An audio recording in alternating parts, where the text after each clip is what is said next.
High বন্ধুরা, আজকে আমার ছাত্র একটা পরীক্ষা দিতে গিয়েছিল। এত বাজে সিস্টেম, ওর নিজের মুখে শুনুন ব্যাপারটা, নিজের মুখে শুনুন। তো বন্ধুরা, পরীক্ষাটার নাম হচ্ছে দক্ষিণ দিনাজপুর জেলা মেধা অন্বেষণ 2025। তো আপনারা দেখতে পাচ্ছেন এটা একটা অ্যাডমিট।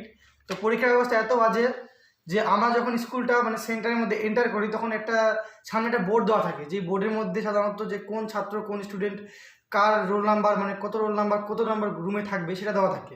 কিন্তু ওখানে এরকম কিছুই ব্যবস্থা ছিল না, আমাদেরকে রুম খুঁজে খুঁজে বের করতে হয়েছে। তারপরে কোনো সিট নাম্বার দেওয়া ছিল না, আমাদেরকে যেমন তেমন করে বসিয়ে দেওয়া হলো, আমরা বসে গেলাম, এই পর্যন্ত ঠিকই ছিল। কিন্তু এবার যখন আমাদের হাতের মধ্যে উত্তরপত্রটা আসে, দেখে ওএমআর শিটটা যখন আসে আমাদের দেখে মাথা ঘুরে গেল। ওখানে ABCDর জায়গায় ABDC দেওয়া আছে। এবার উত্তর কোথায় দেবো? সি অপশন, যদি অ্যান্সারটা সি হয় তাহলে সিতে দিব না ডিতে দেবো, কিছু বুঝতে পারছি না। এরপরে এটা তো গেল কোশ্চিনের মধ্যে যে অসংখ্য ভুল। এই যে কোশ্চিনের মধ্যে যে 50% কোশ্চিনই ভুল, কোনোটার কোশ্চিনে ভুল, কোনোটার অপশনে ভুল, অনেক ভুল।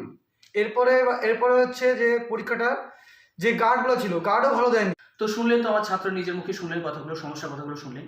পরীক্ষা গ্রহণকারী সংস্থা ওরা 120 টাকায় ফর্ম নিয়েছে, বই কিনেছে। এত টাকা খরচা করার পরেও আপনারা যে বিজনেস করছেন সেটা সঠিকভাবে করুন, আর না পারলে ব্যবসা ছেড়ে দিন। আর এই যে গার্ড দিচ্ছে, সে জানে না যে এক্সামিনার সাইন মানে কি, ওরা বোঝে না ব্যাপারটা, এমন গার্ড দিচ্ছে।